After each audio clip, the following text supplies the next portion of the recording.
Impliqué dans des organismes comme Médecins du Monde, il œuvre auprès des populations en souffrance, de Sarajevo à Dakar, puis en France auprès des Roms, des migrants et des SDF. Christophe Adam, médecin engagé pour l'humanité.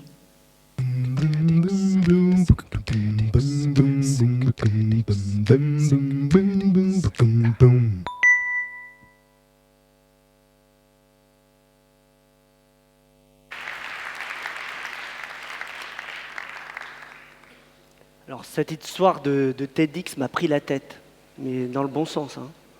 Parce que pour un idéaliste passionné comme moi, choisir un rêve, c'était quand même un peu compliqué.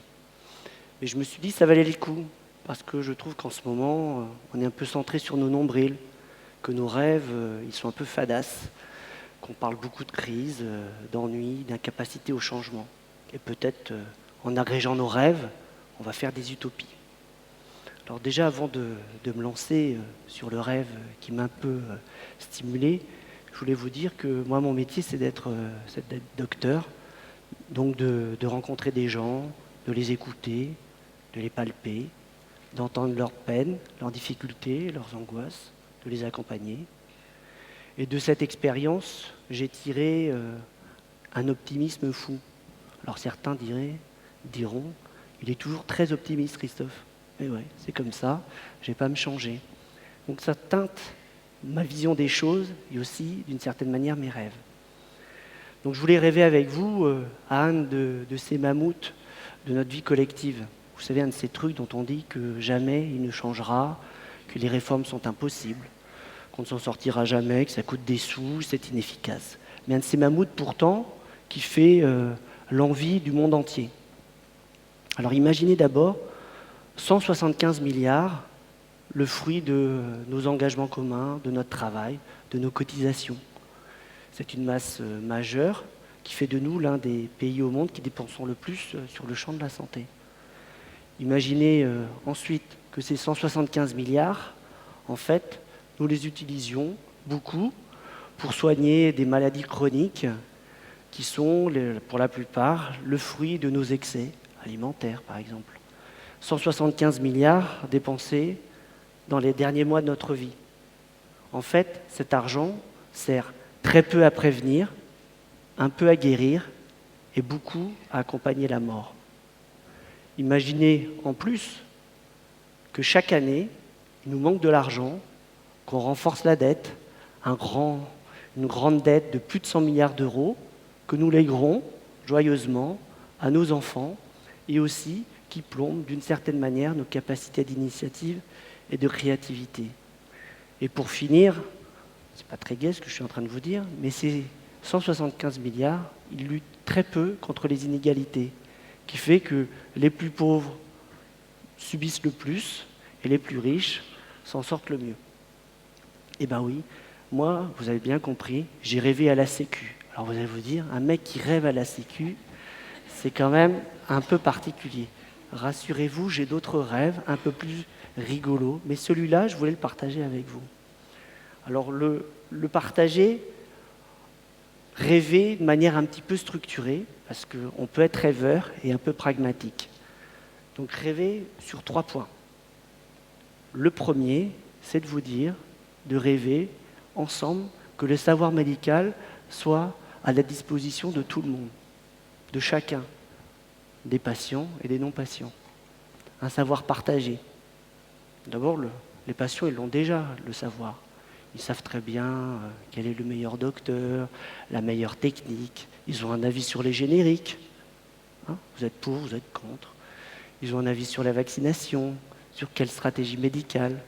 Tout ça, ils ont été bien informés par leur coiffeur, par la rubrique santé de leur meilleure revue.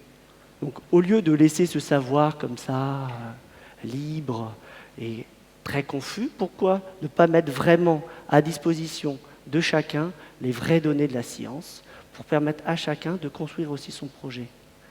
Comment? Alors, en recréant éventuellement une agence de l'information médicale et de la prospective pour permettre à chacun de réfléchir en fonction de ses besoins.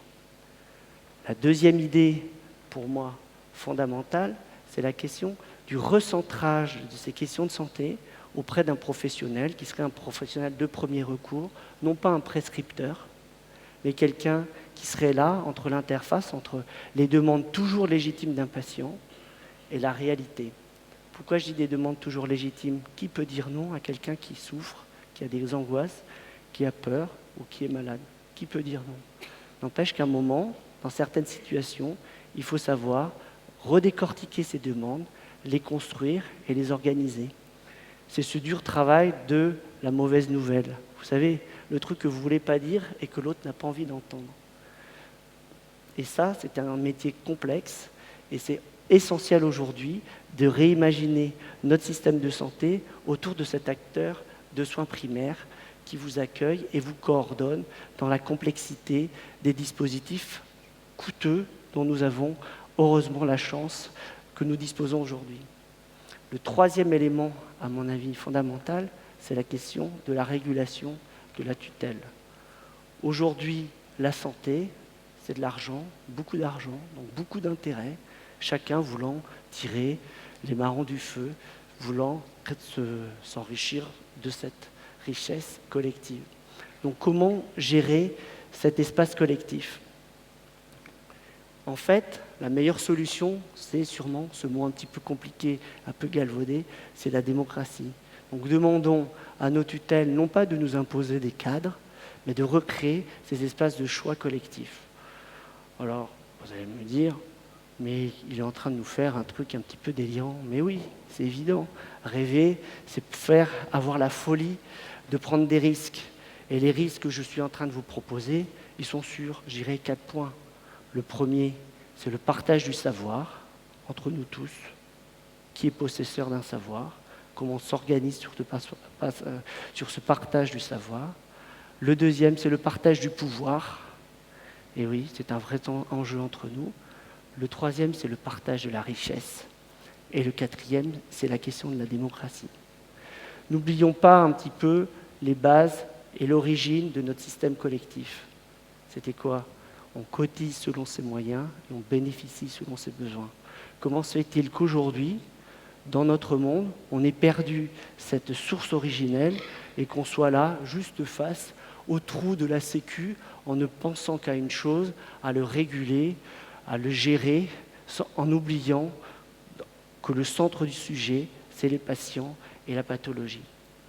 Donc j'aimerais bien rêver avec vous à tout ça, en vous disant que c'est l'agrégation de tous nos rêves qui potentiellement va créer cette utopie collective. Et la santé est un très beau lieu de rêve. Et il ne faut pas laisser la santé aux docteurs ou aux institutions en charge de la pensée. Et vous êtes les rêveurs du système de demain. Et sûrement à travers nos différents regards, nos constructions, la manière dont nous allons nous approprier ces concepts, nous pourrons être à l'origine de la création d'un système et d'une disposition un peu moderne, d'un monde nouveau. Ces utopies, elles sont fondamentales.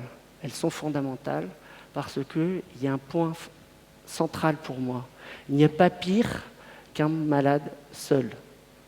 Et cette solitude, si nous la laissons comme ça, si nous la laissons au cœur des marchés, au cœur de ces enjeux financiers, de ces réalités qui nous opposent, nous perdons cette chose fondamentale entre nous qui est de créer cette solidarité. Donc aujourd'hui, par mon rêve, j'aimerais bien vous engager tous à nos côtés pour construire ces utopies de demain, ces utopies collectives dont nous avons besoin. Engagez-vous.